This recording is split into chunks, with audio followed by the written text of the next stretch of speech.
Acho que foi. Podemos começar?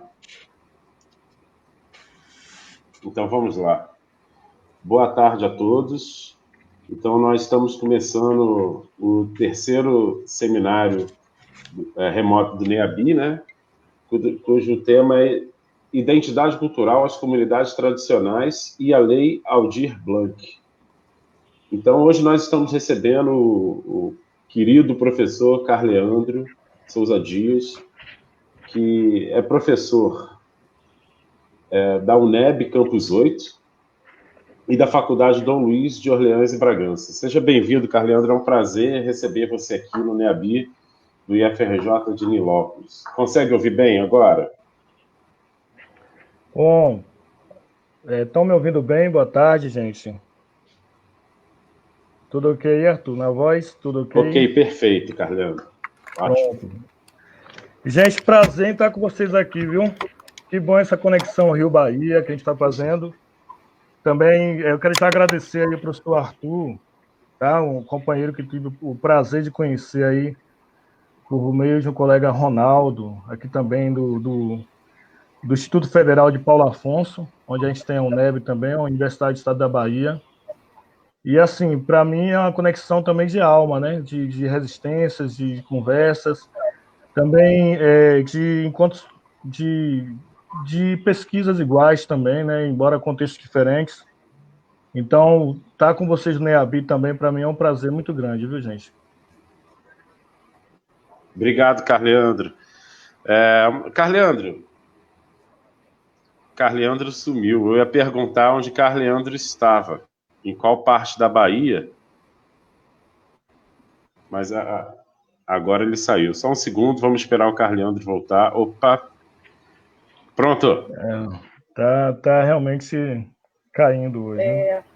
Não tem... Mas a conexão dele está ruim, Arthur, mas é Uhum. importante que a gente possa falar um pouquinho quais são as nossas expectativas em relação a esse debate, né? E é importante que o NEABI, nesse processo de pandemia, ele se faz presente em atividades. Carleandro voltou, então retoma aí, Arthur. Isso. Carleandro. Está ruim Pois mesmo não. a conexão. Carleandro, me diga de onde você fala agora, contextualiza aí. Pronto, então contextualizando, né? Eu estou falando aqui da Chapada Diamantina, um dos primeiros assentamentos do país, que chama-se Colônia do Incra, né? E isso tem a ver com a minha trajetória de vida também. Meus pais são daqui, meus avós, e durante todo o meu percurso acadêmico, inclusive, eu tenho trabalhado com povos e comunidades tradicionais. Na verdade, eu tenho trabalhado especificamente com a categoria do campesinato, né? E durante a nossa conversa, a gente pode até delinear mais sobre essa trajetória. Mas neste momento, desde o início da pandemia, eu saí de Paulo Afonso, que é extremo norte da Bahia, faz fronteira ali com Pernambuco, com Alagoas, para vir para aqui, para a Colônia do Incra, que é um assentamento de reforma agrária de Itaiti. Localizando mais ainda, eu estou na região que fica às costas do Parque Nacional da Chapada Diamantina. Então, geralmente, o pessoal conhece ali Lençóis, Andaraí, Mucugê, essa região que foi privilegiada com as políticas de turismo, né? E a gente também está aqui do lado de cá, que a gente fala que é as costas da Chapada. Então, aqui a gente tem muito assunto para se discutir, que inclusive interessa também aos nossos grupos de pesquisa, né? Conflitos, conquistas também em relação à comunidade tradicional, em relação aos povos camponeses, o movimento de luta pela terra, e a gente tem essa conexão também, né? Mas atualmente eu estou na Colônia do Incra, viu? Estou no coração da Bahia. Maravilha, que coisa boa. Convido vocês todos a virem para cá, viu? Podem vir depois, eu passo para o Arthur aí um contato. Sintam-se à vontade para vir aqui tomar um banho de cachoeira com a gente, tomar um banho de rio, viu? Isso é da boca para fora? Não é verdade isso aí, Não, convite? jamais. Tá Comer bom. um andu cozido, uma tripinha, essas coisas, viu, Arthur? Deixa eu... Carleandro, a gente... Oi? Não, Agora Carolina, falhou para mim. Em 2000, tá ruim? Agora voltou, Tá voltou. ruim? Não, agora Ah, tá tá. ok. O Em áudio de 2000, Arthur. Sim. em 2015, 16, eu estive aí na região da Bahia, entrevistando em Pau d'Arco e Parateca, entrevistando a Valéria Porto, que é uma quilombola, né, porque a minha tese de doutorado foi sobre o feminismo negro e as políticas públicas. E essa região é muito Legal. linda, eu fiquei muito encantada, né? A Bahia realmente é incrível. Parabéns pelo seu trabalho. Seja bem-vindo à nossa instituição, né? Mesmo remotamente, a gente está em instituição. É isso. Então, anunciar a chegada do professor Cláudio Bispo, Carleandro, que é nosso amigo, professor de matemática, lá do campus de Nilópolis, do IFRJ, que você também vai conhecer com certeza. Então, Carleandro, você vai falar para a gente sobre identidade cultural, as comunidades tradicionais e a Lei Aldir Blanc, né? Sim, sim. Somos ouvidos. Pronto. A proposta que inclusive Arthur e eu conversamos, gente, era em relação a gente ter uma conversa, né? Na verdade, um colóquio sobre os trabalhos que a gente está fazendo aqui na região do Sertão e também na Chapada Diamantina. Então, uma troca, uma conversa, né? E com muito prazer também, que eu gostaria que vocês participassem. E Arthur, o chat também é uma boa ferramenta, né? Que a gente pode Sim. direcionar. Então, eu queria, por favor, você colocasse também o nome dos colegas aí já no chat. Certo. Porque a sua voz está ok, mas a voz dos colegas, infelizmente, está um pouco falhando. Eu vou colocar. Então, o que acontece? Nós temos aqui, primeiramente, retomando a discussão sobre a trajetória acadêmica, gente. Eu sou neto de assentados de reforma agrária, nasci aqui na colônia do INCRA, que é uma comunidade agrícola, comunidade rural, né, da Chapada Diamantina.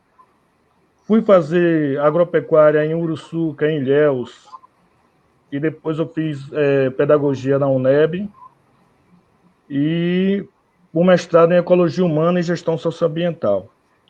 E a minha trajetória de trabalho foi sempre relacionada à questão de povos camponeses, sobretudo desenvolvimento. Nem gosto de usar esse nome sustentável, né? Falando com o Arthur que a gente usa o nome aqui sustância. Então, a gente, em vez de falar sustentabilidade, é sustentabilidade, né?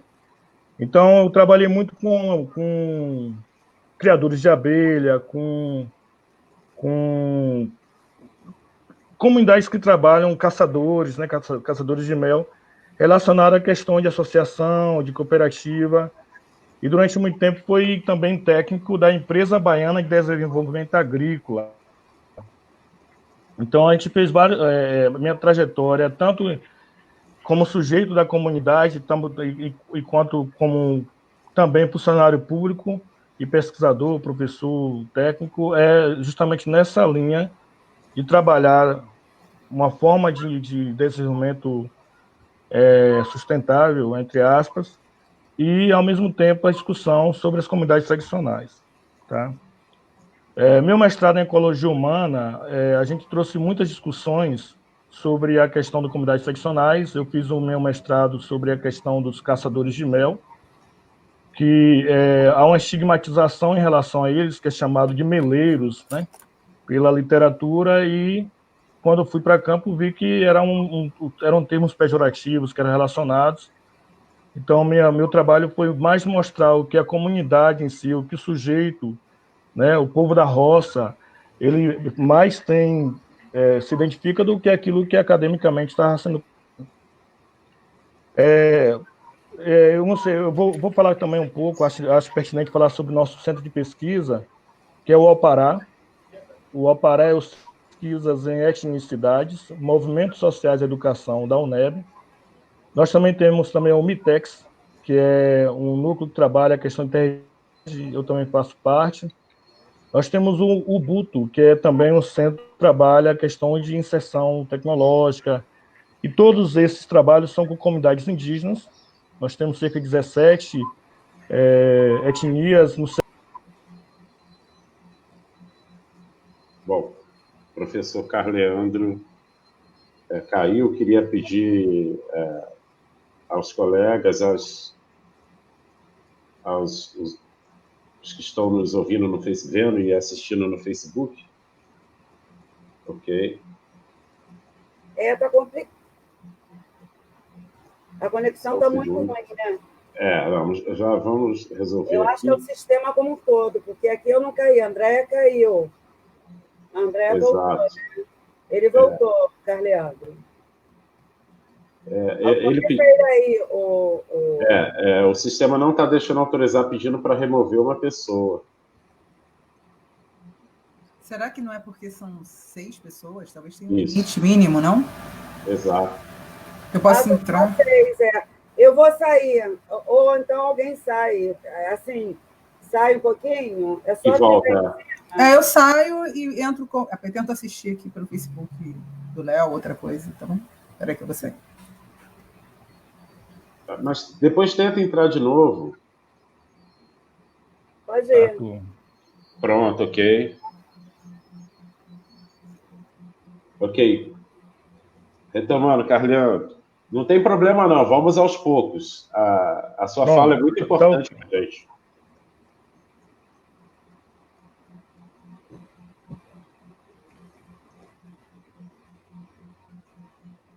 Arthur, tudo ok? Tudo ok. Já estou aparecendo aí, né? Sim. Então, a gente tem, junto com o nosso trabalho aqui, por exemplo, 17 etnias do sertão baiano, que são povos indígenas da Caatinga, e também outra luta, porque quando se fala em questões indígenas e povos indígenas, geralmente vem a Amazônia, a Mata Atlântica ou talvez a região do Sul, mas quando fala em Caatinga, região Norte-Nordeste, há uma ideia de que não é indígena, né? Tamanho o trabalho de visibilidade que foi dado para esses povos na região. Então, esse é o contexto que a gente tem de trabalho e de vida, né, de vivência, em relação a comunidades tradicionais e essa temática camponesa. Tá? Botaram aqui, ficou legal vocês. Eu sistematizei a minha fala, gente, para não ficar também muito extenso. Vocês viram que pedagogo baiano. Então, Arthur, vocês dê um ponto aí quando eu tiver com as digressões muito grandes, né? Vamos dizer assim. Então, eu coloquei aqui uma sistematização falando sobre essa questão da temática, né? Que é os povos comunidades tradicionais, da agricultura familiar também, PCTAPs, aí a Lei Aldir Blanc. Depois eu quero falar também, acho interessante que a gente fale um pouco sobre o trabalho de mapeamento cultural que a gente fez aqui, que a gente está fazendo aqui na região da Chapada Diamantina e em outras regiões do sul da Bahia. E depois a gente trazer um pouco também sobre uma troca de ideias, né? Sobre essa discussão. Alguma coisa no chat, Arthur? Já tem alguém comentando? Como é que tá? Tem sim. A Tânia Mara escreveu assim: Bahia muito bem representada pelo professor Carleandro. Veja Dinha Santos, Vivian Sena, minhas baianas queridas. Live bem interessante para vocês que atuam em Salvador dentro dessa terra. Tá fazendo sucesso, Carleandro. Opa, que massa. Um abraço, Tânia. Então, quando a gente fala em comunidades tradicionais, é claro que a discussão não é nem para um aprofundamento aqui teórico, na questão de literatura, bibliografia, né? A gente tem vastos aí. Mas qual é a problematização que a gente tem, na verdade, quando trabalha com comunidades tradicionais? Primeiro, essa reivindicação ela é de muito tempo, né? A reivindicação vem de várias convenções, e a gente tem, por exemplo, a Convenção 169 da Organização Internacional do Trabalho, da OIT, onde dá, por exemplo, direitos de território, direitos de reprodução, direitos enfim, de viver, né? E de ser reconhecido como um povo tradicional. Tá? Essa Convenção 169, ela é aceita pelo país. Inclusive, eu dei uma lida aqui ela continua ainda valendo, né? Mesmo diante do estado que a gente tem de governo, mas ela serviu para várias discussões de lutas, sobretudo povos camponeses. É interessante a gente também ver que o fato de ser povo e comunidade tradicional não necessariamente seria um povo camponês ou alguém que mora numa comunidade rural, digamos assim. Porque a gente também tem povos, comunidades tradicionais urbanos, né? Tem indígenas que, com aldeamento urbano, nós temos, enfim, vários locais. A gente tem, por exemplo, pessoas que vivem nos mares, nos rios, que são os pescadores. Mas, conceitualmente, ela está definida, o que nós entendemos como povo e comunidade tradicional, teve um grande avanço e um marco teórico muito importante, né? Um marco jurídico, inclusive, especialmente com o decreto 6040 de 2007, que foi com o governo Lula, né? Que instituiu a Política Nacional de Desenvolvimento Sustentável dos Povos e Comunidades Tradicionais. Tá? Então, esse estabelecimento dessa política nacional, que veio, vamos dizer assim, reconhecer o que já era normativa internacional, o que já era uma luta, né, dos povos, e foi reconhecido, e então há um marco legal. Tá? Eu vou só pegar aqui o que diz a lei para, né, em fim de conceituação, né, o que seria os povos e comunidades tradicionais. Tá? Então, para a lei brasileira, tá? E aí depois a gente vai discutir o que é a lei, o que é a prática, o que é que o sujeito também compreende, né? Então, no decreto 6040, a gente tem ali que povos e comunidades tradicionais seriam grupos, né, grupos culturalmente diferenciados e que se reconhecem como tais, que possuem formas próprias de organização social, que ocupam e usam territórios e recursos naturais como condição para sua reprodução cultural, social, religiosa, ancestral e econômica, utilizando conhecimentos, inovações e práticas gerados e transmitidos pela tradição. A gente sabe qual é a dificuldade que tem quando a gente vai fazer um normativo, né? Um item da lei, ou então um artigo legal, né? Se a gente for pegar, por exemplo, essa conceituação, essa determinação, na verdade, da lei, ele pegou ali um bojo de discussões que vem desde a antropologia até a biologia, né? Enfim, do que seria operacionalmente para a gente delimitar, né? Teoricamente, que seria a comunidade tradicional. E aí existem várias questões que a gente poderia abstrair desse artigo, mas o que eu acho interessante aqui para nós, e para mim, assim, enquanto trabalho que foi da pesquisa, é justamente essa questão do autorreconhecimento, né? Porque não basta um documento, há uma lei, há alguma coisa para dizer que é comunidade tradicional. Há também que ter uma atitude, um reconhecimento próprio, né? Da comunidade e do povo tradicional. Tá? É até interessante também o próprio termo, Arthur e colegas, Rosália, Viviane, né? Tem o Alexandre também, tem um outro colega também, que eu não... de camisa roxa, tá? O Cláudio Bispo. Cláudio Bispo. Anote aí, que eu não estou... Pronto. E aí é interessante que até a questão do que seria povo, do que seria comunidade, né? Foi muitos debates que tiveram, porque, assim, a Convenção 69 trazia termos como tribo, né? E tribo para a discussão acadêmica, para a discussão também nossa, nossa, que eu estou dizendo que às vezes eu me coloco como povo tradicional, movimento social, e às vezes eu me coloco como professor, às vezes eu me coloco como acadêmico, então, enfim. Tribo, por exemplo, é uma conceituação biológica, né, de classificação taxonômica.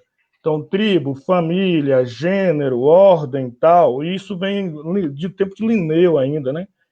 Então, não cabia muito o termo tribo para as questões que nós tínhamos. A categoria, então, ficou, por reivindicação social, que colocasse povo, porque povo tem uma significância muito mais pesada do que tribo, né? Muito mais, aliás, não gosto desse termo pesado, né? Muito mais clara, muito mais leve, muito mais precisa, né? E com muito mais sentido, sentimento, subjetividade, do que um termo eminentemente biológico. Só que algumas comunidades, por exemplo, os quilombolas, não se entendiam como sendo povo. Tá? Os indígenas não se entendiam como sendo comunidades, e dizem que era o pó, alguns usam o termo nação, outros usam os termos como sendo, enfim, acabou eles decidindo que seria povo. Tá? E aí ficaria, então, comunidade. Quem seria a comunidade? E comunidade seria os quilombolas, que se identificam como quilombola. Tá? Comunidade. Então, ficou povos e comunidades seccionais. Então, geralmente fala povos indígenas, comunidades seccionais. Mais recentemente,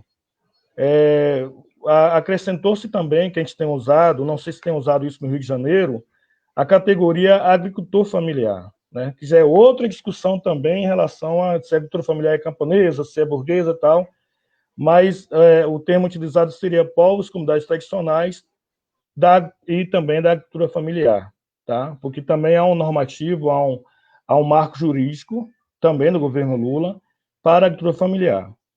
E em âmbito de aplicabilidade política, o reconhecimento jurídico disso implicava muita coisa. Se você tirasse a agricultura familiar, alguns recursos, algumas políticas públicas que eram aplicadas no quilombo, por exemplo, tinham uma dificuldade porque o agricultor familiar talvez não se identificava.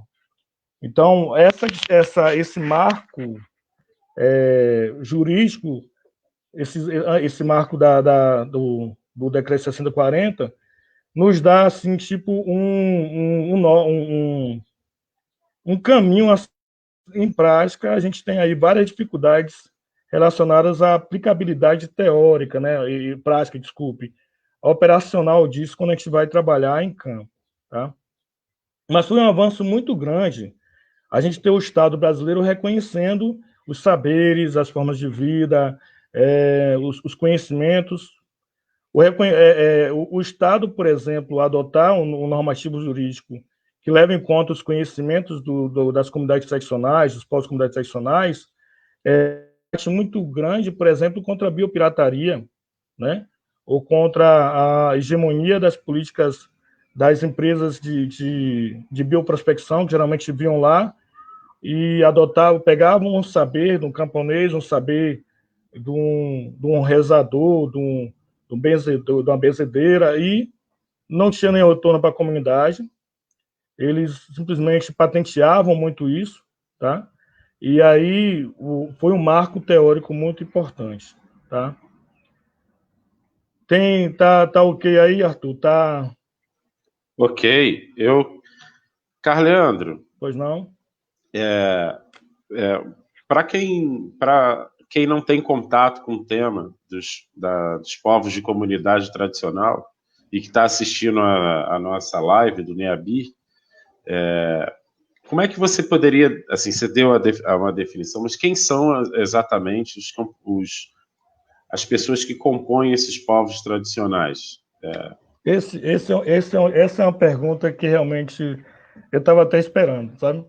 Porque essa definição é muito complicada. A gente, como eu comecei a falar, bom, simplificando,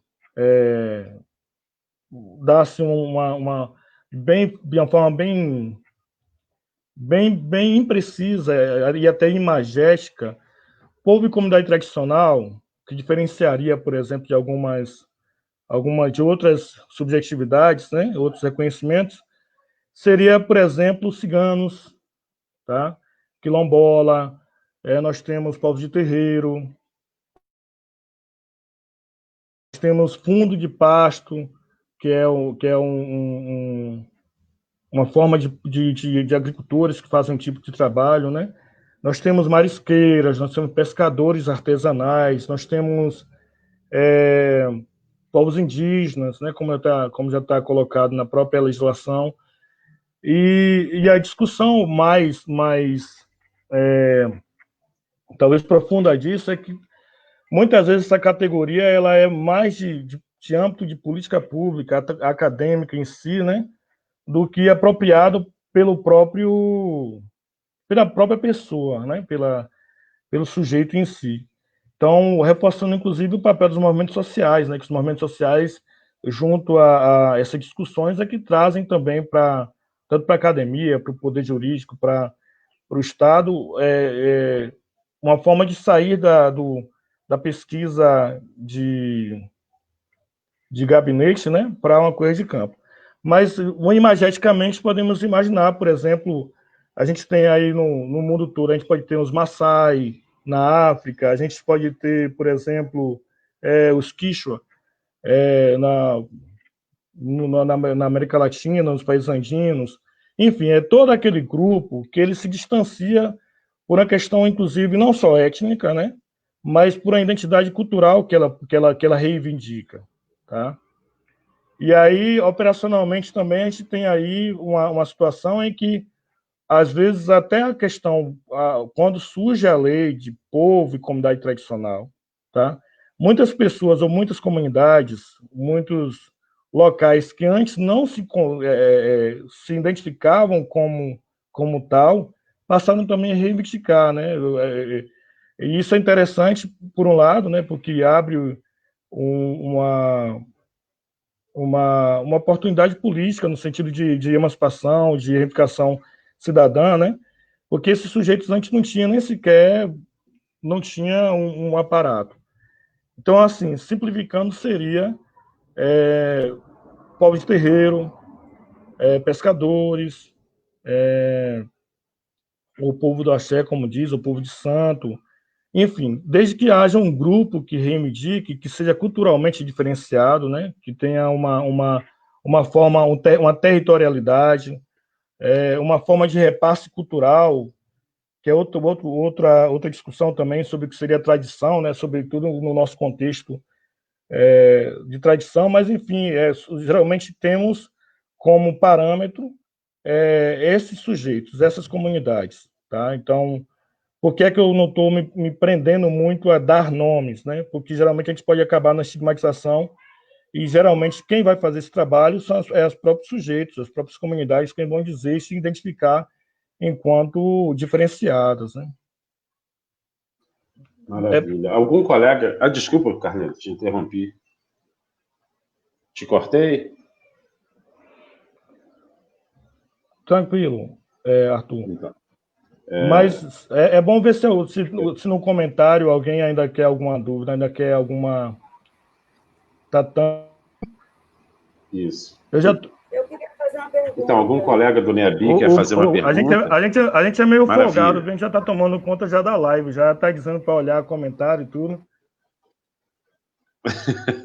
Pergunta, posso? Claro. Leandro, a gente tem visto ultimamente muitas invasões nas terras indígenas, né? A gente tem visto retirada de direitos, né, das populações quilombolas. Como você, que é um técnico ativista, tem se posicionado em relação a isso? Como você tem visto essas comunidades, né, na reação a essas truculências do governo federal? Rosália, eu só ouvi a parte que falou sobre invasões. Tem como a gente passar? Nossa. Arthur, eu vou tem como escrever traduzir no chat, então.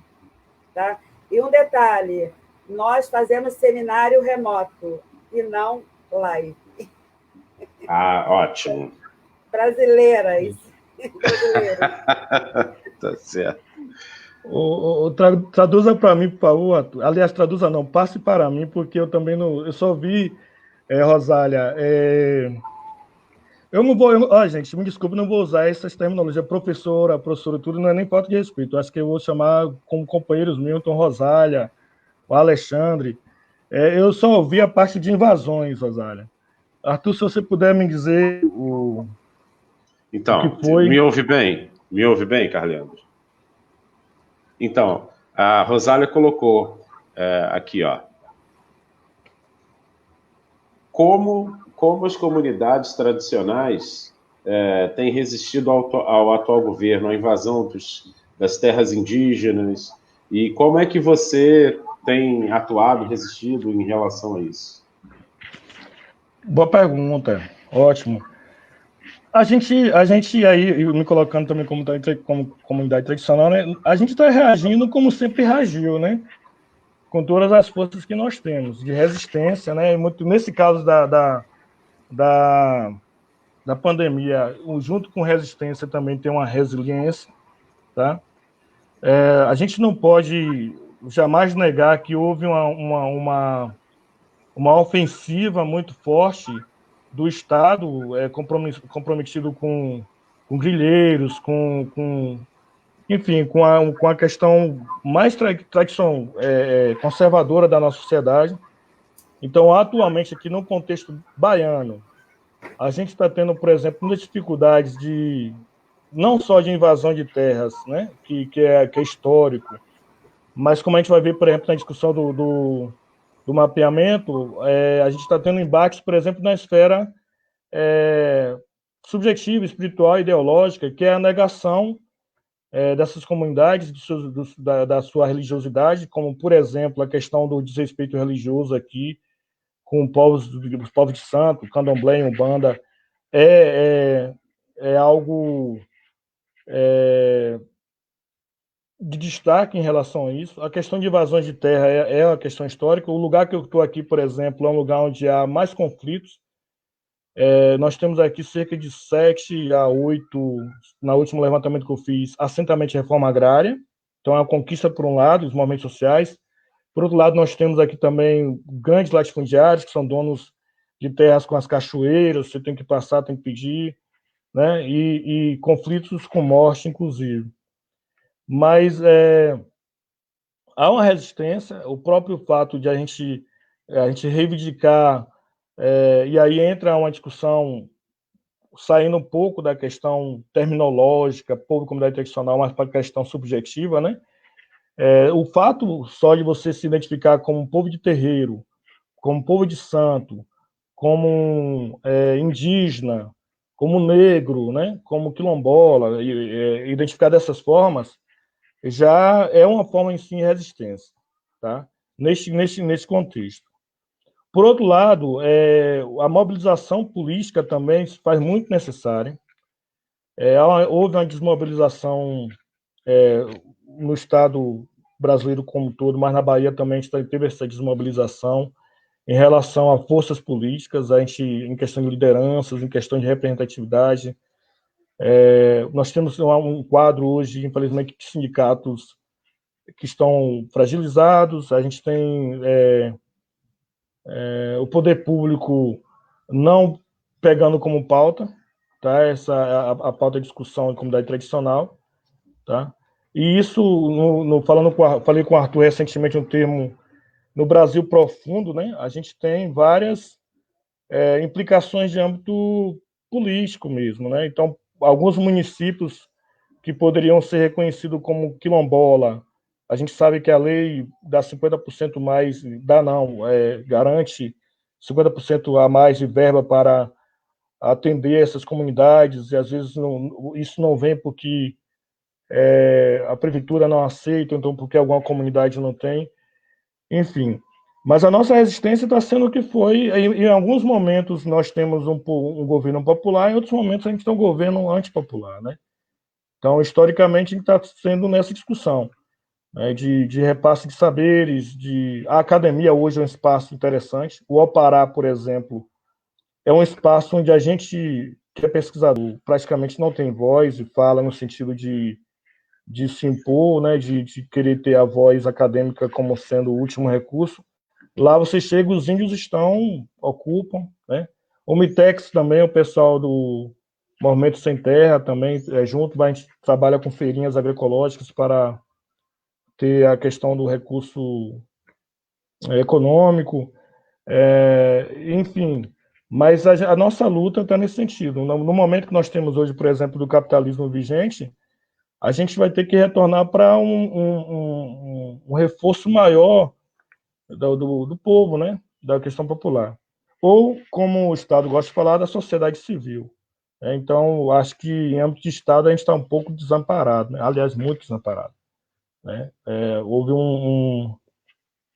uma ofensiva muito grande desde o golpe de 2016, né? Que a gente está tendo essa discussão, mas a gente resiste, tá? A gente resiste através de várias... e a gente, quando digo a gente, comunidade tradicional mesmo, e nós também acadêmicos, né? Nós professores.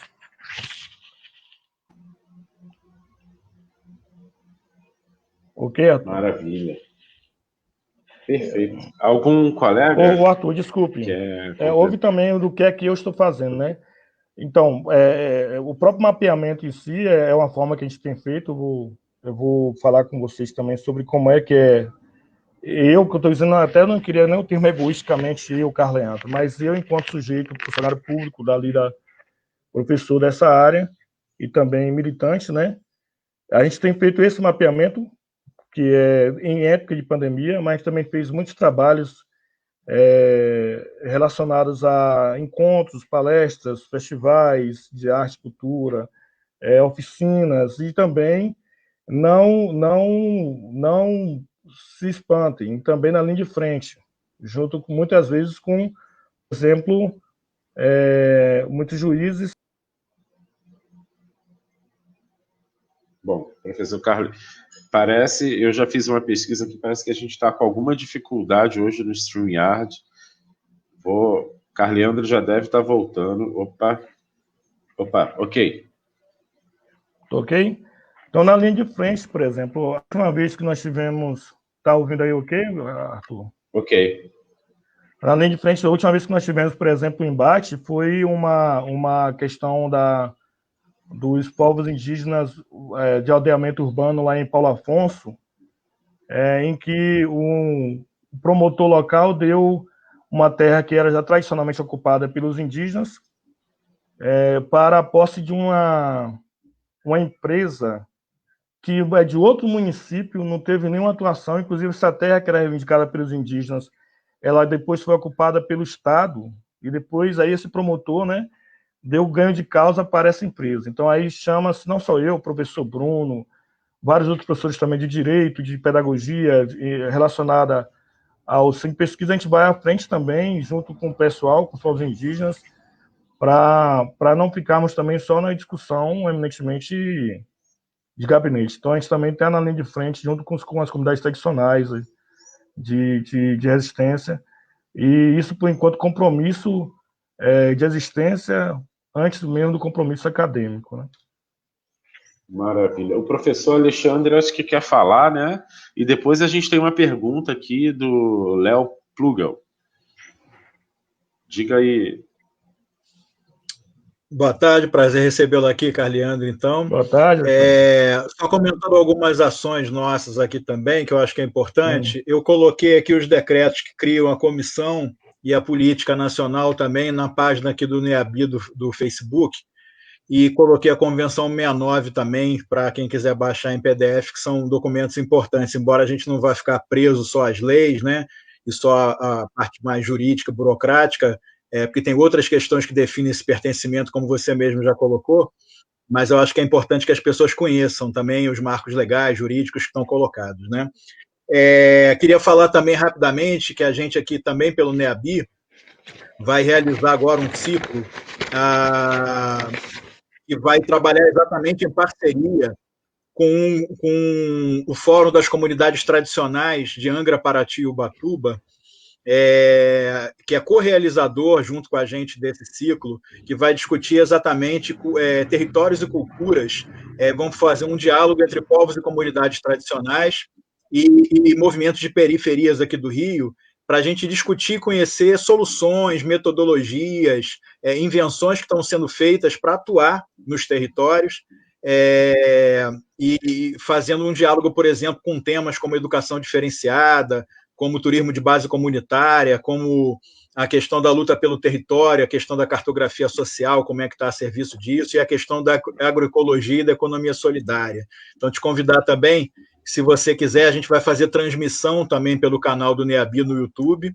É um curso para alunos que estão inscritos, mas vai ser transmitido aberto, com várias pessoas bacanas, inclusive na abertura, o Vaguinho do Quilombo do Campinho, que é coordenador do Fórum e do Observatório dos Territórios Sustentáveis e Saudáveis da Bocaina, né? Junto com o professor Carlos Walter, também da UF, que é um companheiro de longa data de povos e comunidades tradicionais, especialmente na Amazônia. A pergunta que eu queria te fazer, mais diretamente, é exatamente mais focada na questão do tema também, que você, com o professor Arthur, selecionaram, falando um pouco da questão da Lei Aldir Blanc, né? A gente sabe que a gente está num governo que não só terminou de vez, né, com o Ministério da Cultura, a gente vem desde o golpe com o Temer, né, com políticas aí de ataques diretos, e não só por incompreensão da cultura, mas um ataque deliberado, né, enfraquecendo qualquer tipo de política que preserve patrimônio, qualquer tipo de política de preservação ambiental, especialmente políticas de inclusão e reparação aí também social e na área cultural. Então, não é simplesmente por um desconhecimento ou descaso, é uma política deliberada numa guerra cultural e política que a gente está vivendo, né? E a gente sabe que, obviamente, que esse governo não só destruiu algumas políticas e conquistas que estavam colocadas há um tempo e não colocou, obviamente, nada no lugar, como ele faz tudo para desqualificar e desmobilizar, permitir a invasão de territórios indígenas quilombolas, né? Essas últimas expulsões no meio de uma pandemia de uma comunidade quilombola que estava ali há anos produzindo, com escola instalada no território. Quer dizer, esses grupos, obviamente, eles estavam muito fora, né, de qualquer tipo de radar desse governo para políticas de inclusão, de reparação ou de fomento. A Lei Aldir Blanc ela acaba colocando uma possibilidade, porque traz um pouco para uma ideia de retomar o Sistema Nacional de Cultura, de devolver um pouco aos municípios, né, e aos estados, por meio de repasse de verba do governo federal, que verbas que já deveriam estar sendo utilizadas há muito tempo pelo Fundo Nacional de Cultura, exatamente para aqueles segmentos, grupos, que não estão sendo contemplados por políticas, por exemplo, como a lei de incentivo, etc. e tal, né, que trabalham muito na lógica do que é atrativo para o mercado, o que dá retorno de mídia e etc. Então, como é que está sendo essa possibilidade não só da criação da lei dos recursos em si, mas da própria articulação política que viabilizou isso e criou uma certa mobilização permanente, uma espécie de fórum, né, quase permanente, aí no território de vocês, e como é que vocês estão vendo, como acadêmico e como comunidade tradicional, essa possibilidade trazida pela Lei Aldir Blanc? Sim. Alexandre, professor Alexandre, né? Foi o professor Alexandre quem falou, não foi? Foi, exato, Carleandro. Carleandro caiu. Já retornará. Léo Plugel, eu vou, assim que... Pronto. Que retornar, vou pedir para juntar as respostas. Meu amigo Carleandro, Pronto. Me ouve? Aproveitar a pergunta do professor Alexandre, você perguntou, foi ele mesmo, e o Léo Plugel também fez uma pergunta que se relaciona com o tema, que é como as comunidades tradicionais da sua região estão se mobilizando para conseguir acessar recursos através da Lei Aldir Blanc. Então, eu ia pedir, por favor, para você responder o Alexandre, e depois, se você pudesse, emendasse na pergunta do Léo, que está aí na tela. Pronto. Não, só um detalhe, gente. Só um detalhe. Está me ouvindo agora melhor, Carleandro? Estou ouvindo melhor. Eu achei interessante essa observação que você fez, que você não iria ficar na formalidade de se chamar professor, essas coisas, porque senão eu vou reivindicar meu título de titular. Eu acho bacana, parabéns por essa observação sua, tá? Ótimo. Alexandre fez um convite aí, eu vou aceitar esses convites, viu? Então, pode ter certeza aí que eu estou junto. Sobre a questão da Lei Aldir Blanc, lembrando, trazendo agora para o nosso contexto aqui da discussão nesse eixo Chapada Diamantina, meio da Bahia, e São Francisco, Paulo Afonso, território de Itaparica, ali, extremo norte, tá?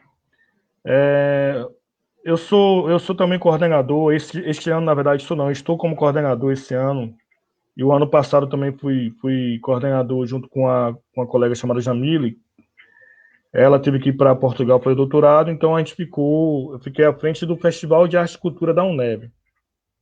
E assim, para isso também eu tenho há uma trajetória de meu envolvimento. Todo mundo pergunta se eu sou, todo mundo não, a maioria das pessoas pergunta se eu sou músico, né? Ou então se eu toco alguma coisa e tal, e eu não toco. Na verdade, eu sou além do samba e outros sons, eu tenho também muita aproximação com rock, na geração 80, e inclusive tem uma banda de rock que não é minha, eu fiz questão de compor uma música para elas, porque foi uns colegas meus que criaram essa banda de rock em minha homenagem, e depois aí eu posso até botar, Arthur, se quiser, não sei se a banda ainda está nativa, porque é uma banda de Itaberaba, mas assim, a minha trajetória junto com questão artística foi pela música, pela questão de rock de resistência. A gente fazia um encontro na universidade chamado Rock do Trabalhador, que ia todo dia 1º de maio,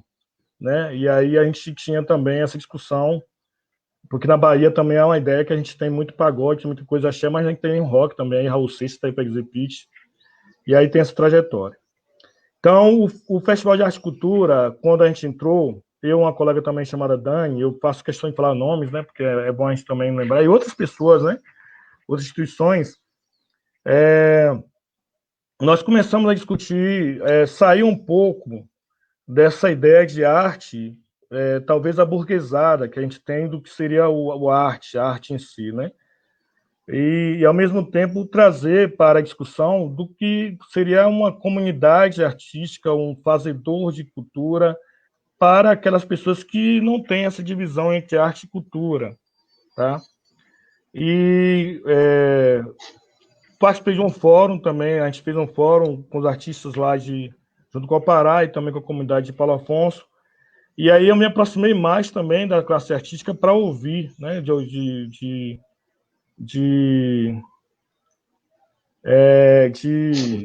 quem mandou pro Ronaldo aí do Rock and Roll, foi? Ronaldo. Temos uma presença ilustre aí, professor Ronaldo Damasceno. Pois é. E aí o que acontece? A gente tem que é um grande guitarrista, viu? Roqueiro, máquina total. E aí o que acontece? Tem vários sons aqui em Paulo Afonso e na Chapada também.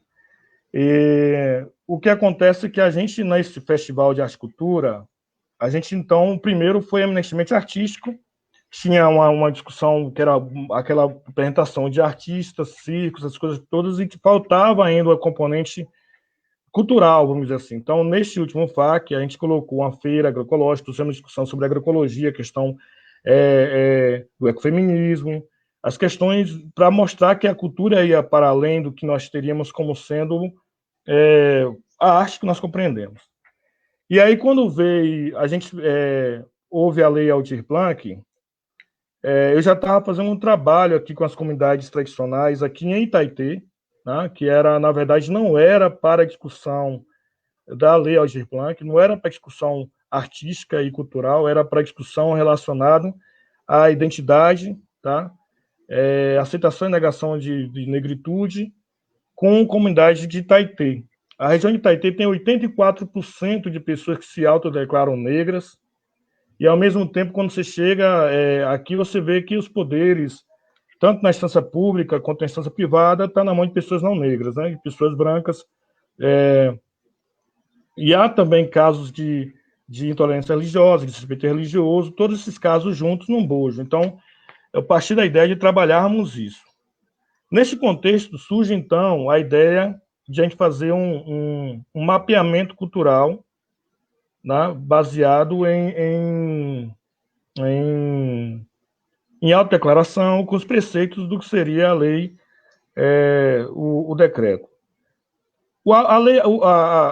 Quando surge, então, as discussões sobre o auxílio emergencial para a cultura, e acho que eu não entraria nessa discussão, acho que um outro momento também, Arthur, interessante, para a comunidade tradicional, havia o grande problema aqui na comunidade, em outros lugares também na Bahia, que é uma desestruturação também política relacionada à classe artística, aos grupos artísticos.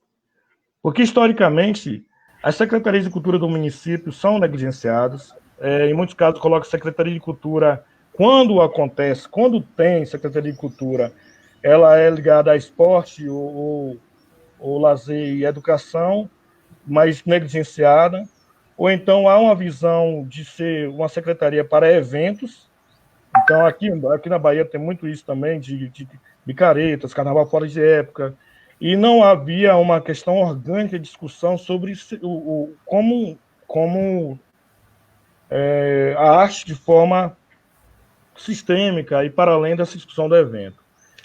Então, o que acontece? Para as comunidades tradicionais, muitos, inclusive, já tinham sido atendidas porque a condição de vulnerabilidade é muito grande. Então, muitos já tinham o auxílio emergencial anterior, né, que foi uma conquista que, enfim, acabou contando para o governo federal, mas foi uma conquista da ala da esquerda, né, dos partidos historicamente ligados à esquerda. E o que aconteceu? Que quando chegou essa lei, nós encontramos ainda um pouco de desmobilização de muitas pessoas em questão artística. Então, muitos lugares não conseguiam atingir a lei, tá?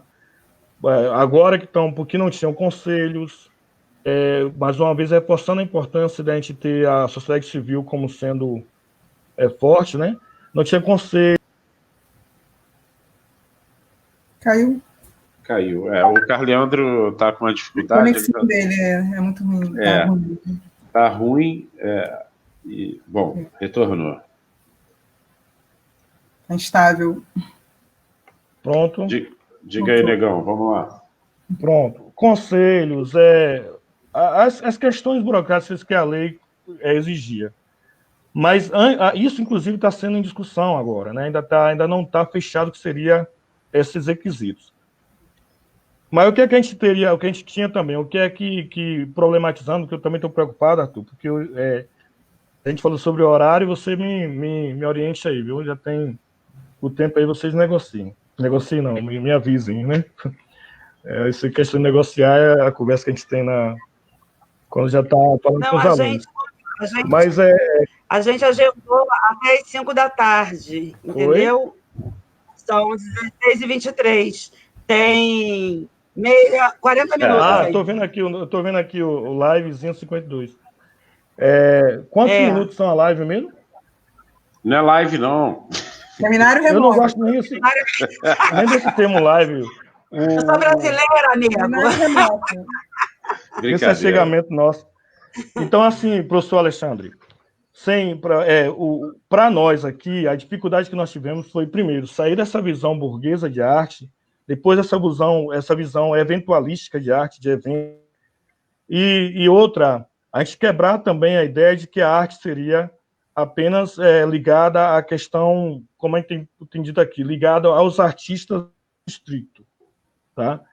E aí, qual foi a nossa discussão? Felizmente, aqui nós tínhamos uma ONG chamada Rosa Preta, a diretora de cultura do município que nos procurou, Lísias, ela também tinha ideia de ver isso como chegar nas comunidades tradicionais, e aí a gente fez um mapeamento em que a gente trazia discussões étnicas, de identidade cultural, junto com a questão artística. Então, cultura, teríamos desde o produtor cultural, um empresário, um empreendedor, entre aspas, ou então o sujeito... Opa. Esperar o retorno do Carleandro. Ele está voltando rápido. Ok. O Ronaldo está brincando. Que às vezes agem nos bastidores, tipo, enfim, do teatro, né? Essas pessoas, mas também lembrando que existe uma forma artística, que são os fazedores culturais, que é relacionado a como está na lei, no decreto, que é relacionado aos saberes culturais. Então, por exemplo, geralmente se diz que a comunidade tradicional, os camponeses, o povo da roça, é artesanato. E geralmente fala que artesanato era feito pelas mulheres. Tá? Então, há uma estigmatização, inclusive, nesse fazer artístico-cultural, em que a gente resume as tradicionais a só o artesanato. Então, a gente começou também a ver que existe vaqueiro, que, inclusive, é uma lei que estabelece a questão do vaqueiro, é também uma discussão cultural. Os benzedeiras, rezadores, curadores, raizeiros. Como é que isso entraria na lei, né? Porque senão a lei ia ficar colocando para esses sujeitos e tirar essa parte também cultural da arte, né? Então, a gente teve esse desafio.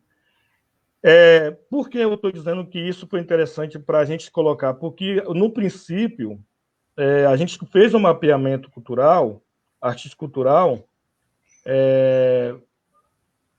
não pensando na Lei Aldir Blanc, porque a gente não tinha a Lei Aldir Blanc ainda. Ela não existia ainda.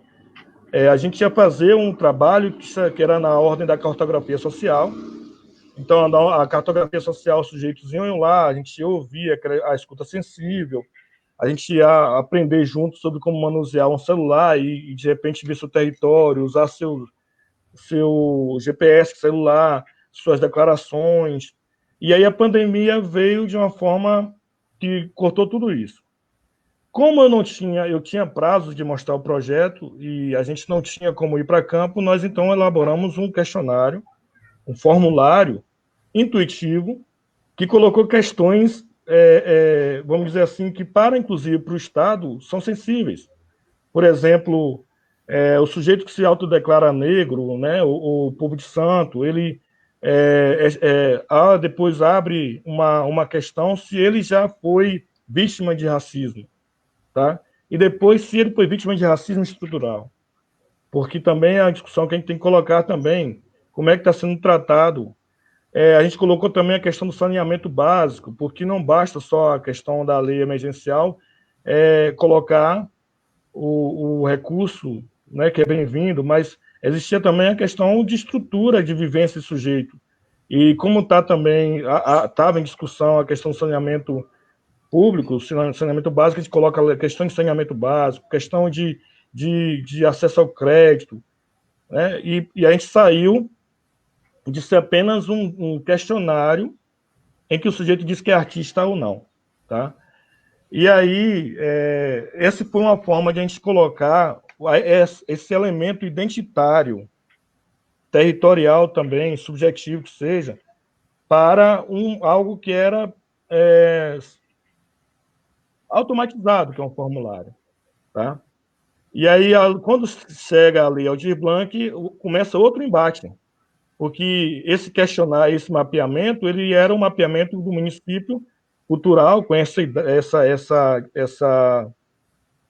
característica. Outros municípios do sul da Bahia, assim que viram, também fizeram, né, que foi Muritiba, Ubaitaba, essa região toda, por ter essa característica, sair apenas de um questionário simples.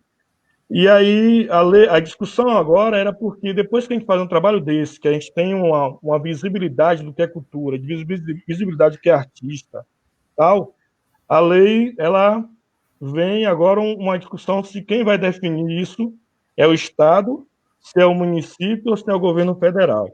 Então, o embate que a gente está hoje aqui no município, na nossa região, é até que ponto vale isso que a gente tem como declaração.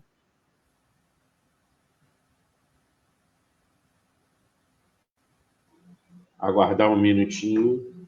Já volta. Isso, ok. Cláudio. Eu acho que quando coloca mais de 2 ou 3 na tela, ele cai. Viu? Mas o embate que nós estamos tendo hoje, Alexandre, é que a gente hoje temos um formulário válido que teve por base esses preceitos da automedicação. Não substitui o trabalho de campo e a vivência, mas foi feito de uma forma em que intuitivamente o sujeito vai falar de algo que são questões até delicadas, tá? Que nós de campo a gente trabalharia, mas o grande embate agora é que a lei, se ela vai aceitar ou não esses formulários, esses questionários, esses cadastramentos de ordem de município, tá? independente da Lei Aldir Blanc aceitar ou não essas declarações, serviu muito para os governos municipais perceberem a importância que tem a Secretaria de Cultura no seu município. E, mais ainda, a importância que tem a coletividade artística no seu município, que antes era invisibilizada. Então, até discussão para longos caminhos, as contradições e conquistas. Mas hoje a gente está nessa discussão de um lado, a mobilização / desmobilização, historicamente, que atinge a questão artística, a institucionalidade da Secretaria de Cultura, porque muitos municípios não davam valor, e agora reforçaram, e, por outro lado, o próprio reconhecimento, o próprio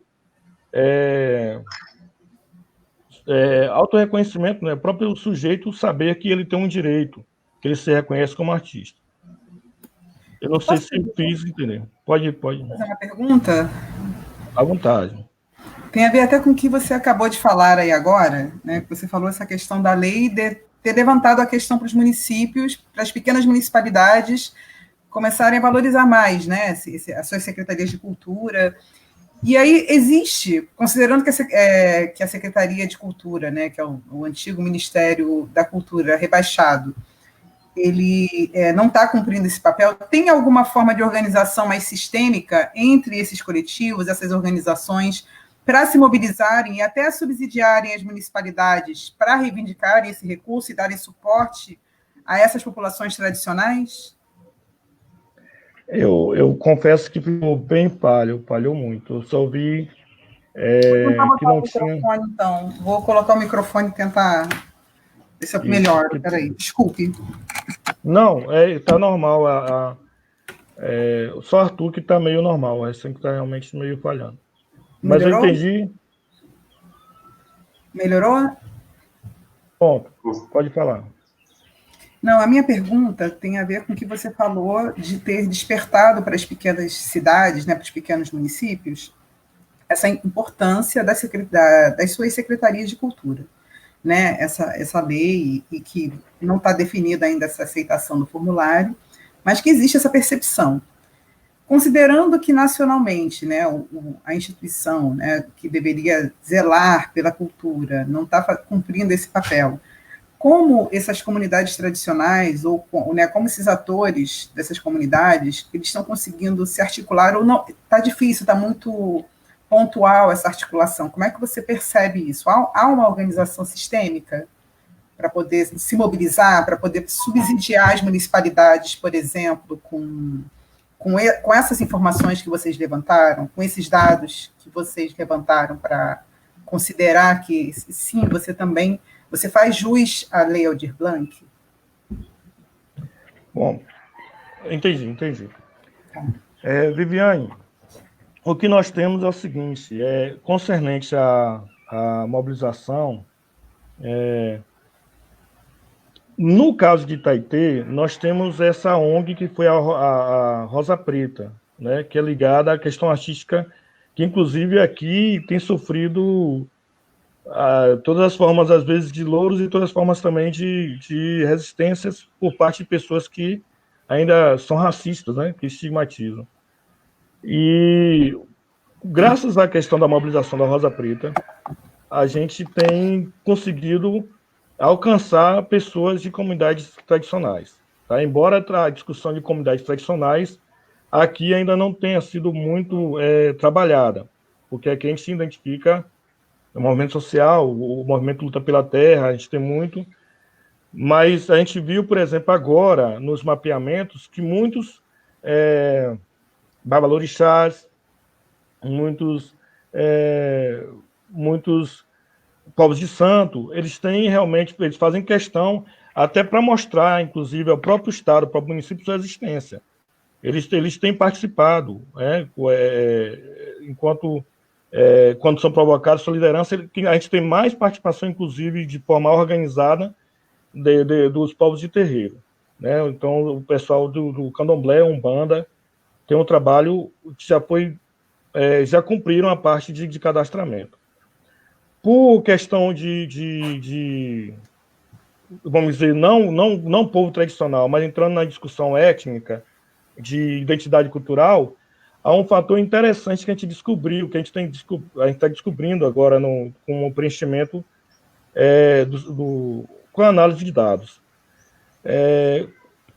Primeiro, existe uma comunidade cigana no município, mas essa comunidade cigana não se representa.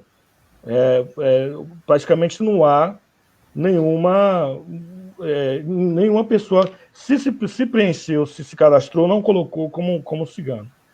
Porque, juntamente com esse formulário, vocês podem ver, inclusive, como esse de Itaitê, que foi o primeiro, tem vários outros, a gente quis saber não só a questão de identidade cultural, identidade étnica, ser negro, né, terminologia do IBGE, né, negro, branco, indígena, né? O pardo eu vou chegar daqui a pouco. Mas também a gente colocou, junto, atrelado à sua identidade étnica, também uma questão relacionada à sua identidade socioterritorial, sócio-identidade no sentido de ser agricultor familiar, porque aí tem uma questão da DAP, né? Declaração de Aptidão Pronaf, se ele é cigano, se ele é vaqueiro, que são outras questões também que podem perpassar a política pública. E, assim, os ciganos, por exemplo, a gente não teve representatividade, não há até agora, em nenhum momento, não houve, talvez por resistência e talvez também por mecanismo de defesa, né, pelo aspecto histórico de negação à identidade cigana, na verdade, o povo Rom, né, o povo Roma, até o termo cigano é pejorativo. E também a gente tem a discussão agora falando sobre o pardo, que eu falei com o Arthur, que é interessante. Numa comunidade de 84%, numa cidade, né, de 84% de pessoas que se declaram negras, a gente, no formulário, ele deixou de propósito também a autodeclaração, porque, de repente, o sujeito não pode se declarar, não quer se declarar como negro, como está ali naquelas categorias. E a gente tem percebido, né, que há uma negação de determinado grupo social em se identificar como negro. E ele coloca lá como pardo, faz questão de colocar como sendo pardo. Quando a gente filtra essa questão, ele está relacionado a uma religiosidade, né? Então, geralmente, o que a gente viu que aquele que se autodeclara também como sendo evangélico, ele se nega enquanto negro. Pedagogicamente falando, isso nos mostra a necessidade que tem de trabalhar a questão negra nas escolas, em comunidades, inclusive nas igrejas, né? Porque a gente tem aqui um local onde a UFBA, a UFES, né, a Federal da Bahia e a Federal de Feira de Santana, a Estadual de Feira de Santana, e outras instituições já deram, entre aspas, o aval de ser quilombola, mas há o aspecto legal, né, que é o sujeito, que é a comunidade se declarar quilombola. E num desses lugares, a pessoa ela é ligada à religiosidade que nega a questão da negritude.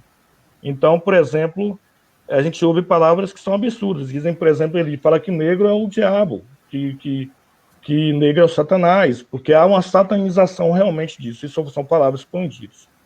Soube recentemente que, depois de discussões que nós temos levado para a comunidade, há uma tendência, há uma diminuição dessa negação da negritude pelo próprio processo histórico, né?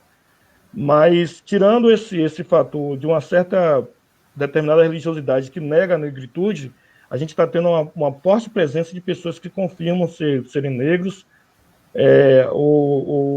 agricultores familiares, assentados, né? Lembrando que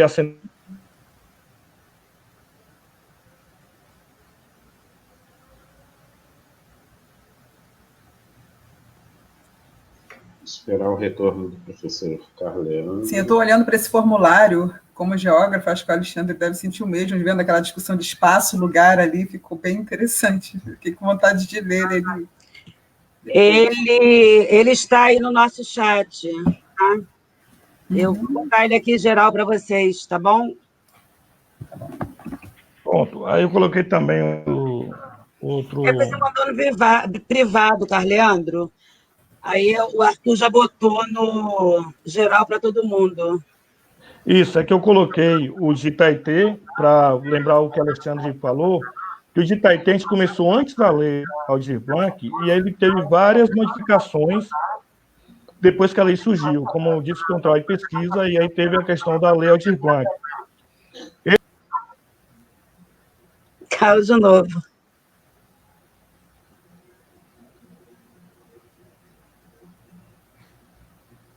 Ok. Esse de Muritiba, botou aí, o Arthur, acho que é interessante colocar menos gente na tela, senão cai, né?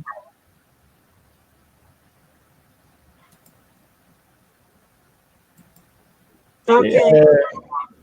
Então, já esse aí, porque foi, como eu disse com o Alexandre, a gente começou trabalhando na comunidade tradicional com uma forma remota. Minha voz está boa aí, gente? Eu acho que está dando eco. Alguém está com alguma janela aberta com som? De repente é isso. Por exemplo, se alguém estiver se assistindo no Facebook, entrou agora no StreamYard, vai ter essa duplicação.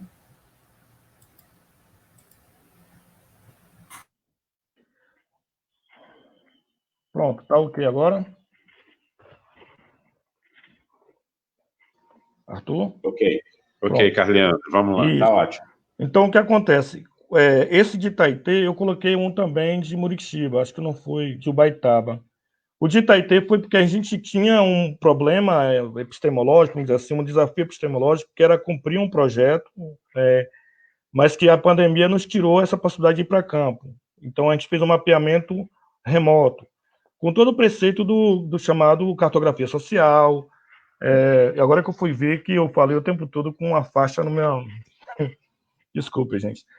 Mas, assim, com toda essa dificuldade de a gente ir para campo, de fazer um trabalho que chama cartografia social, de ouvir as pessoas, a gente então pensou fazer um trabalho de mapeamento de forma remota, com reuniões que a gente está tendo agora, com a classe artística, com o povo terreiro, com a representação, tá?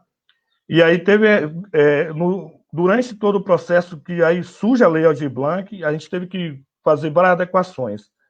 Tem também o de Muritiba, o de Ubaitaba, que eu posso também botar o link, em que já está pensado por alguém que era mais ligada, é uma pessoa, a Sueli, né, que é de Muritiba, que também era conselheira de cultura, ela também trabalhava a questão de negritude, e ela já tinha respaldo, assim,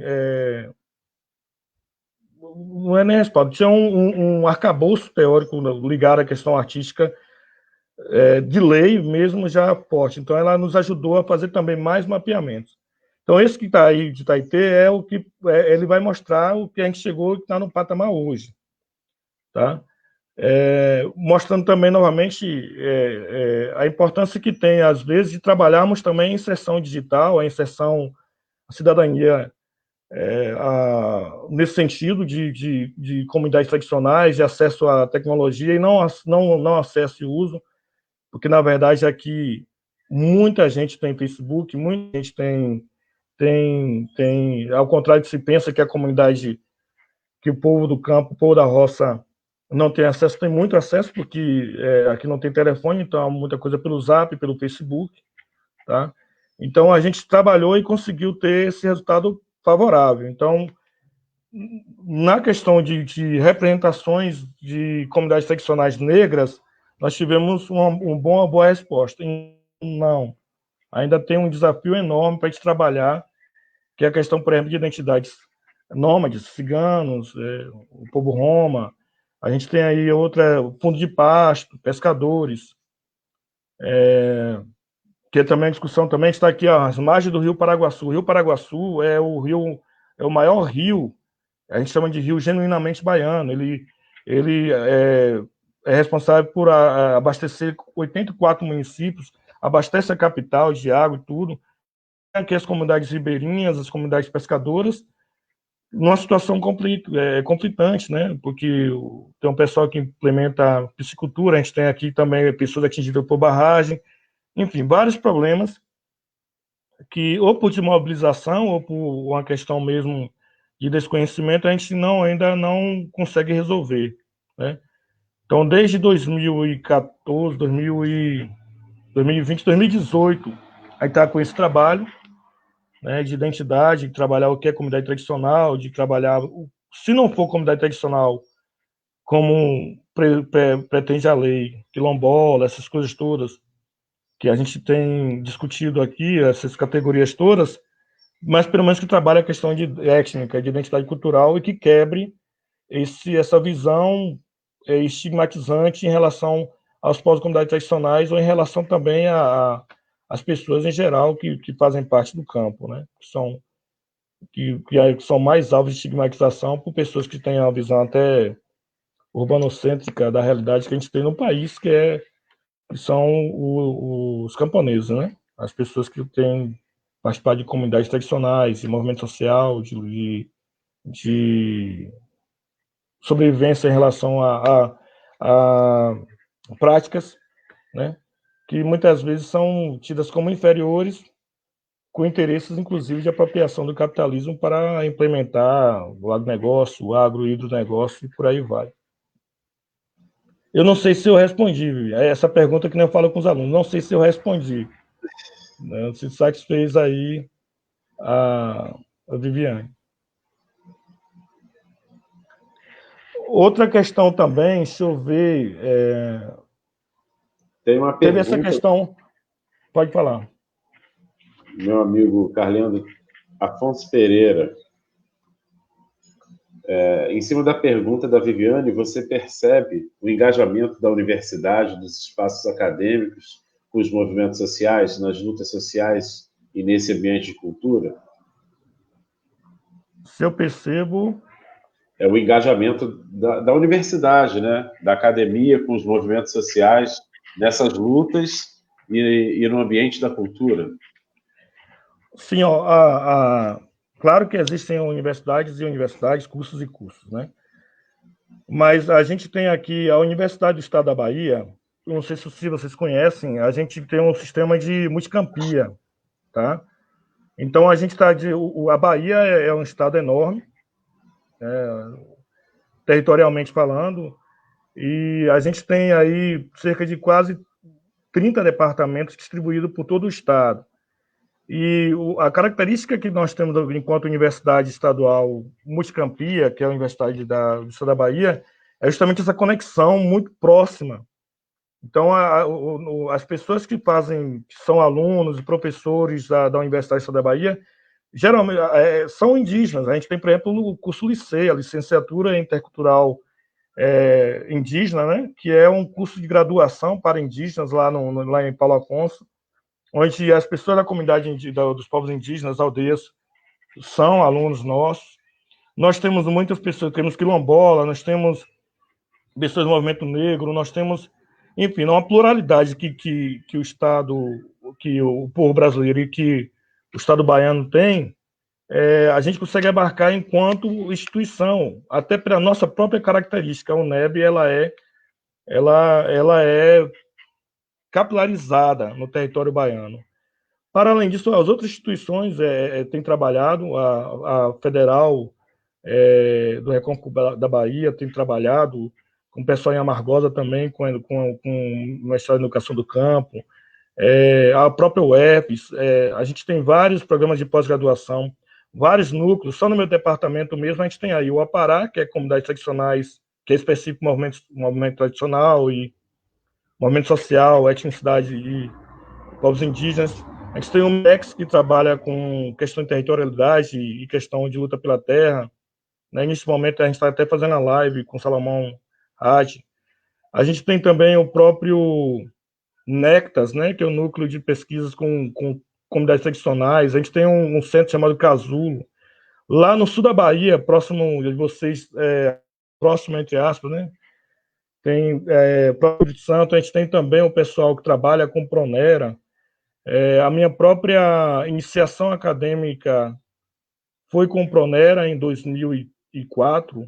Eu era ainda aluno de graduação e fui convidado para coordenar um projeto, a gente chamava Leitura da Terra, com 23 assentamentos de reforma agrária, aliás, 50 alunos de 23 assentamentos da Bahia. Ok. Vamos esperar aí o... Pronto. Perfeito, Carleandro. Então, seria uma contradição nossa, inclusive, estar tão próximo e, ao mesmo tempo, distante. Claro que eu estou falando de nós que trabalhamos com a temática de comunidades seccionais, né? Por outro lado, também a gente vê resistência. A gente vê, por exemplo, rapidinho, Arthur, não sei se isso também acontece com vocês no Rio de Janeiro, no IFBA, algum espaço próximo. Isso que eu estou dizendo é um curso de humanidades, né, ou alguns cursos também de agrárias que têm feito algum trabalho, por causa do movimento social junto, mas também há casos de resistências. Há casos, por exemplo, em que o Estado, a gente tem lutado agora, por exemplo, os povos indígenas em Paulo Afonso, ter o acesso a não só restaurante universitário, mas também a hospedagem, né? Muitos povos as mães saem das aldeias, por exemplo, as aulas por semana, saem na segunda, levam os filhos, né? Tem que ter uma sala de amamentação, a creche, alojamento. Então, muitas vezes dormem em salas. Muitos são professores que têm que deixar o substituto em casa.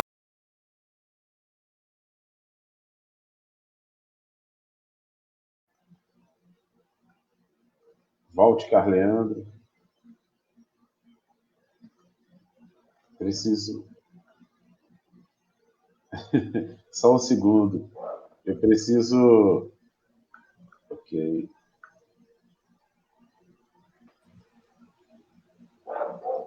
Eu coloquei mais uma pergunta aí também, Arthur. A única coisa que saiu, o UFBA saiu digitado errado, mas enfim, se ainda der tempo, porque teve esse mapeamento sobre a economia criativa, né, que foi feito por um pessoal de 3 universidades aí da Bahia, e eu queria saber se isso chegou, né, nos grupos, nos povos e comunidades tradicionais, ou se ficou um pouco restrito aí a questão dos setores artísticos mais formalmente reconhecidos, né?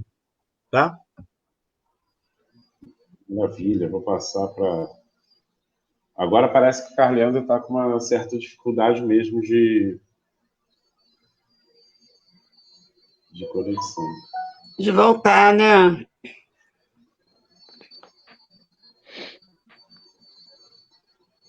Ele conseguiu voltar, mas não aparece.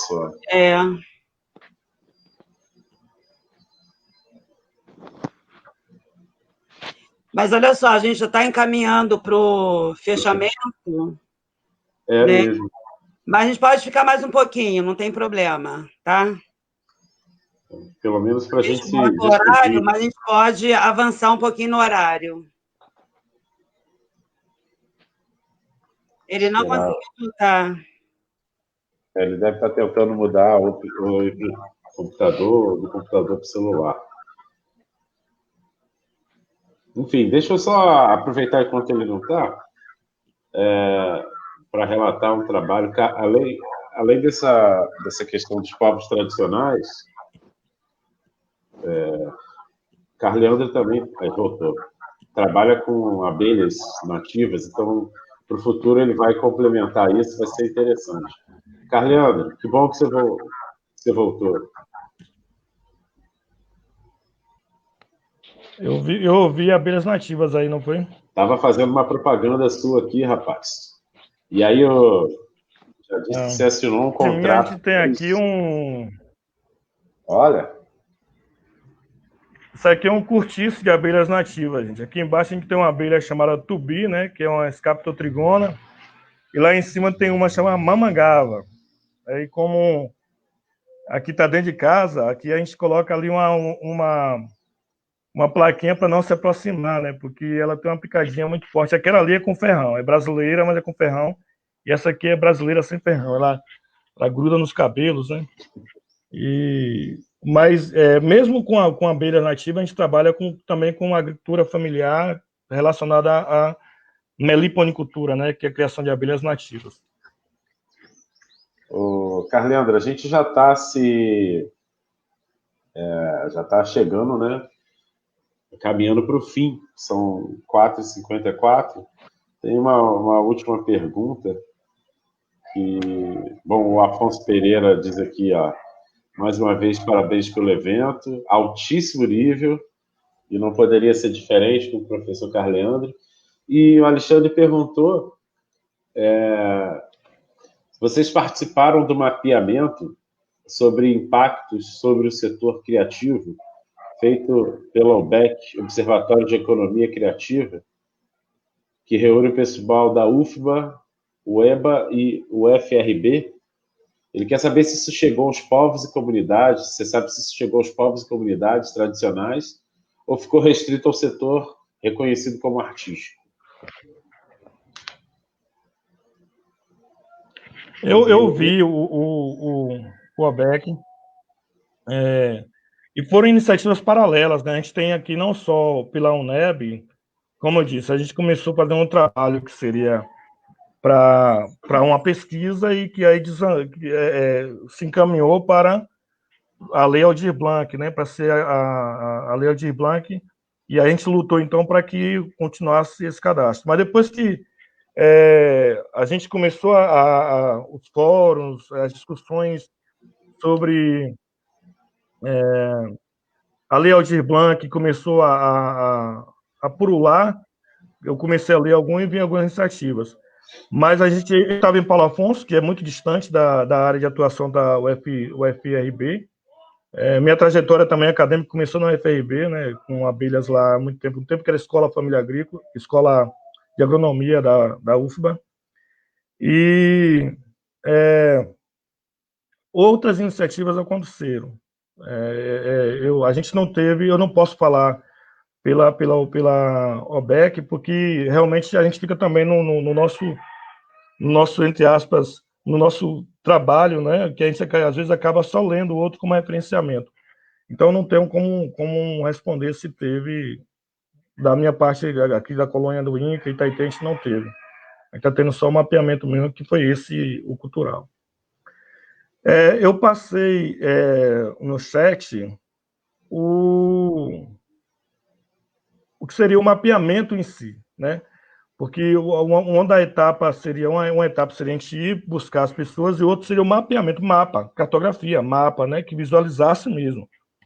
Eu não sei, Arthur, se esse link está aí, eu vou colocar também um link maior aqui, porque eu uso muito, como eu sou professor da área também, que a gente trabalha com os alunos sobre como é que o pedagogo utiliza essas tecnologias, eu usei um encurtador de links, essas coisas todas. Mas qual é a ideia? É que as pessoas consigam visualizar, é quase o mapa do Covid, quando a gente entra lá no Covid, né, tem aquele negócio lá, ou que comparação, nem queria fazer essa comparação, desculpe, gente, mas é um mapa em que você entra e tem lá os dados, ele é dinâmico, e a ideia seria que fosse em tempo real. À medida que o sujeito vai preenchendo, ele vai aparecendo no mapa. Isso dá uma visibilidade territorial, né, para que a gente possa ver. E as pessoas se encontram também nesse mapeamento. O que é que a gente tem nesse mapeamento? Clicou, por exemplo, na localidade, a gente tem aqui quantos cadastros foram feitos, quem é que é baiano de acarajé, quem é artificador, quem, por exemplo, trabalha com a questão de festa do divino, que é uma festa da comunidade aqui, quem é parteira, quem trabalha com pintura, quem trabalha com quadrilha junina, né, com festa de reis, que é uma forma de a gente dar uma imagem a isso nesse mapeamento. Em situação não remota, a gente publicaria uma cartilha em que esses sujeitos eles fazem um mapa, né, um mapeamento na cartolina, ou então com o celular, e a gente dá a cartilha. Como tudo está sendo remoto, a gente então fez usando, mais uma vez, tecnologias de livre acesso, de fácil acesso para todos. Então, a preocupação primeira que eu tive, junto com o pessoal, não era fazer um programa específico para tal. A gente não esse é o nosso trabalho.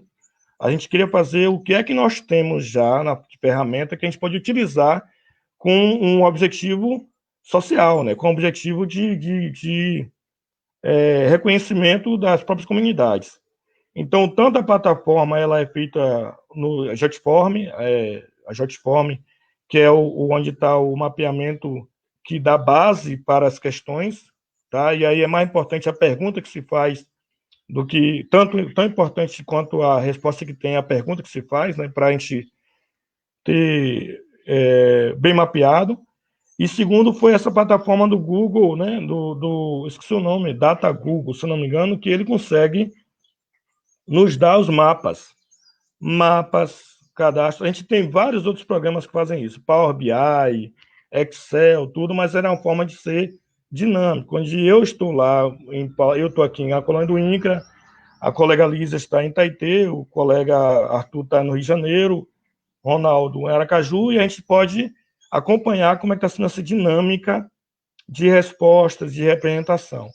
Então, se vocês entrarem também aqui no Data Studio, no mapeamento em si, que tem que ser atualizado, porque como a lei Aldir Blanc, ela, de certa forma, veio durante o processo, a gente começou a ter dificuldades em atualizar, porque modificou a planilha, tá? Então eu falei, não, vou atualizar quando acabar esse programa, então de mês em mês. Então ela já tem um tempo que foi atualizada, mas a ideia foi que ela fosse atualizada em tempo real. Que é interessante também para nós, às vezes, que estamos em distância da comunidade, estamos nesse momento de pandemia, mas as pesquisas continuam e tem resultado que a gente pode alcançar utilizando dessa tecnologia digital, né? Que aí é outra conversa também, outro ponto de encontro, né? Então quer dizer que você volta. Não sei. Volta sim. Deixa outras pessoas falarem. Eu não sei se... Eu quero ouvir vocês também. Gente, eu queria pedir um espaço também para falar com vocês, que eu sou editor da revista do Opará. Vocês procurem Opará UNEB. Essa revista surgiu... É uma revista que surgiu como para ser acadêmica, aí há 10 anos atrás, 12 anos atrás, 10 anos. Só acadêmico, mas também acadêmico-cultural, né? Artístico acadêmico-cultural, porque senão a gente ia colocar também uma barreira na própria produção das comunidades. E a gente, felizmente, conseguiu... A gente não tinha como prioridade qualis, não tinha isso, era realmente colocar uma revista do grupo de pesquisa Opará, né? Opará UNEB, porque tem outras Opará também. Opará é um nome que quer dizer grande mar, então muitas coisas são Opará aqui. Se Arthur encontrar aí, por favor, o link, Arthur, porque a plataforma está sendo atualizada, né? Fica no portal de revistas da UNEB. Nós tivemos a notícia que ela estava B2, mas foi naquela... na nova... no que a Qualis colocou. Mas o que é importante é que a gente tem também uma revista. Essa revista a gente tem uma preocupação desde a capa, onde um artista vem, traz também a sua... fala sobre... Tem vez, né? Porque voz ele já tem, mais vez para falar sobre sua arte, enquanto fotógrafo, né? Porque às vezes o pessoal tem a foto, mas o que é que ele quer dizer? E vários textos são de pessoas ligadas à comunidade tradicional, são professores indígenas, quilombolas, né? E confesso que a feitura da revista ainda é artesanal, né? Porque a gente ainda tem a editoração, a gente que faz, revisada por pares, toda aquela questão acadêmica, mas a gente, na luta também, no centro de pesquisa, então, ao mesmo tempo que eu sou professor, a gente também é editor de layout, é editor de revista, parecerista de algumas outras revistas. Então, assim, se vocês também tiverem alguns assuntos, algum material para nos enviar, sinta-se à vontade de mandar. A gente pode fazer collabs também com materiais de vocês para a gente trabalhar, e seria um prazer ter vocês com a gente, tá? A revista do Opará UNEB. Maravilha. Exato, perfeito. Eu cometi a gafe aqui, viu? Lhe chamei de Ceará, que é o nome do Ceará nosso... é muito bonito. É isso. Gente, Então, vamos passar para o encerramento, né? Alguns dos colegas, ou todos vão se despedir, como vamos fazer? Rosália? Não, eu acho assim, não sei como é que está o horário do Carleandro, do professor Carleandro, mas a gente acabou falando bem, né? Foi um dos seminários remotos que teve mais a participação nossa, né, enquanto NEABI. Eu queria deixar meus agradecimentos em nome, né, do Núcleo de Estudos Afro-Brasileiros e Indígenas, do IFRJ Campus Nilópolis, falar para você, professor, que nós, enquanto professores negros, né, assim, uma observação no final desse nosso seminário, nós temos que reivindicar, sim, sabe, os títulos que a gente tem, né, as formas de se dirigirem a gente, porque é muito normal, muito natural, né, professores e professoras brancas serem chamados como tal, né? Então, a gente, num processo de país, né, que sempre vê o negro numa posição subalterna, que sempre nas relações, né, pessoais tem sempre um preconceito em relação, ainda mais quando é mulher negra, eu acredito que a gente tem mesmo que valorizar, porque a gente sabe como é difícil a gente chegar onde a gente chega, né? Eu imagino pessoas que estão vivendo nas comunidades tradicionais, né? Essa moça que eu entrevistei, a Valéria Porto, ela, com 11 anos, ela ganhava R$ 50 por mês para poder estudar lá na cidade, né? Então, ela hoje virou mestre pela Universidade Federal de Brasília. E é importante que a gente reafirme que Valéria Porto, uma quilombola, é uma professora mestre, né?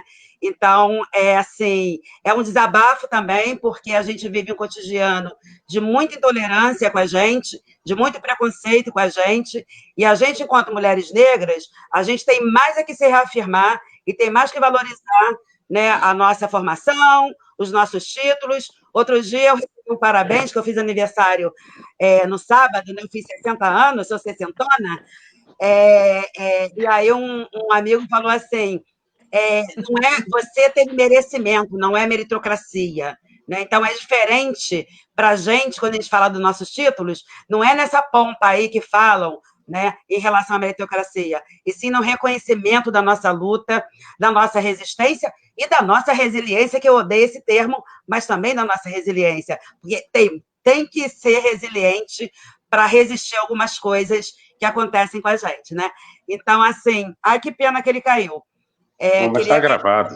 Depois eu mando para ele um áudio.